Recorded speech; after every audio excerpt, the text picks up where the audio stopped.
What's up, everybody? It's a beautiful day here at Scout Logic. Joe and Nicole. Hey guys.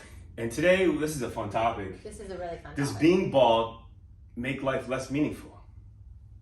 Man, that's a big one right there. And It's important because, Yes. oh, go ahead. No, please. I would just straight off say absolutely.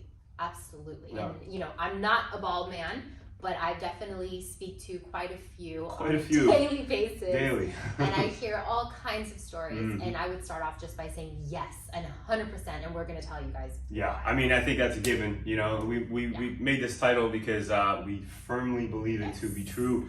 Yes. My own experience, we were just talking before we started recording, and about 13 years now I've been doing this for a living, and I started because I got my head done. I was a client, I was a customer, and I can't imagine what my life would be like had I never got this done. I was like in a cave, in a hole, just a little depressed, really, maybe majorly depressed. He was literally going to get a map of something on his scalp.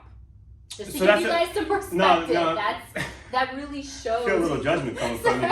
But that's how desperate I was. That's a true story. Yes. That's how I thought about this concept in my head before Yeah. I Google searched on the internet. I said, what if I just tattooed a world map or a basketball or anything other than being bald? Yeah. I was just so desperate to not feel bald.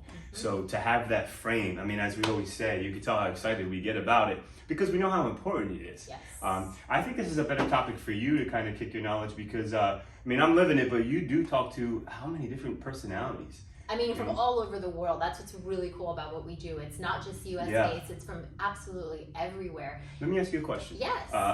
You said essentially guys lie. They hide it. Every guy plays it a little bit differently, but Yeah. the guy who wears the gym is the example I always get. He has a hat on at the gym every single day and he's like, oh, I don't care about my hair loss. Like, come on, dude.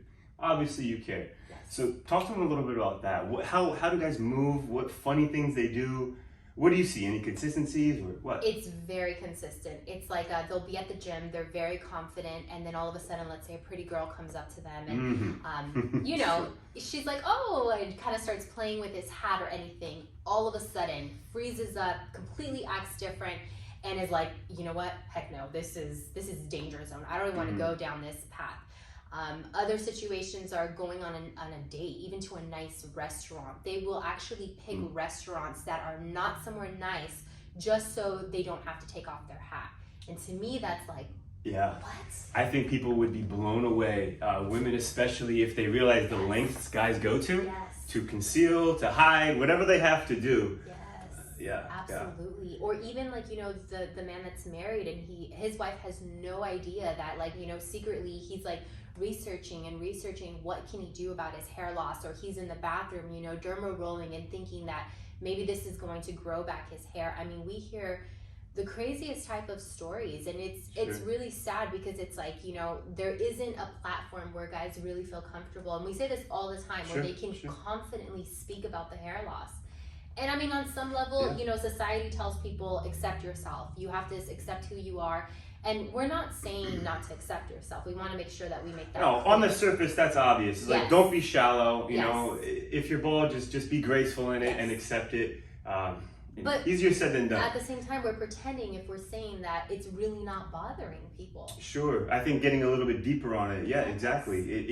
To me, it's black and white. Does this enhance my life experience? Do I feel better? That's it. I mean, again, like tenfold, right? Yes. The money you're able to make, the Yes. friends you're able to make and keep. Yes. Obviously, your partner, we spoke about that. Yes. And then you spoke firsthand. Talk a little, Yeah. because I think that's the most important thing, finding a partner, finding the right partner in Yes. life. And I know firsthand, if you don't feel comfortable about your hair, you're going to settle. You're not going to be with the partner of your potential. I mean, think about how grand that is in itself. Yeah. Is that not worth $1 million in itself? That's crazy to think about. How important is that? That's so That's true. everything, Because right? you don't have the confidence maybe to go up to that girl that is like, in your mind, like the all, right? So you're like, Sure. oh, well, you know what? Oh, this girl's nice. She's talking to Yeah. me. And in that kind of sense, right? Yeah. Wow, that's crazy to think about that. Right. And again, on the surface, it's like, if you need to look good for that girl to accept you, Exactly. she's not the girl for you. I get Yes, it. I get yes, that conversation. yes, I'm yes. not saying like you need to look good to be able to level up and get that girl who's unattainable. Not it at all. I'm talking Agreed. about, internally. Internally, yes. Yeah, exactly. What do you feel inside? How do you feel mentally? Yeah. But I'm a big law of attraction guy. Your life is determined by your attitude. Yeah. if you choose to debate that, fine, but let's just stick with that and say that that's our reality, right? So your attitude is made up on how you feel about yourself, really, your confidence. Absolutely. And if you feel lack, if you feel unhealthy, if you look in the mirror and you're like, think about how much that the butterfly effect in every facet of life. And again, I'm just blown away. I know for a fact that my life changed for the better because of this. So example that comes to my mind is, we do 3 to 5 sessions regularly, right? To create our subtle peak. When I meet a man on his first session, it's a completely different man than I'm talking to on the 4th session, the 3rd, 5th, right? When he has that established hairline, he comes in with a little swag to him all of a sudden. He's got a smile. It's the same guy that didn't want to look me in the eye. The same guy that gave me a limp handshake. Or would not take off his hat and almost sits down, and you can see that he is like struggling to take off that hat. It's the best part of what we do, if you can't tell, We get is so is that you identify now. It's literally like a different identity. That's how I kind of word it, and I think a lot of people would agree. Before they got subtle P, and then after, it's like they put on their cape and forever, right? And not in an egotistical way. We're still bald. It's a hairline, but in a humble, grounded way. Benefits in every sense, in my opinion. What do you think about that? Absolutely.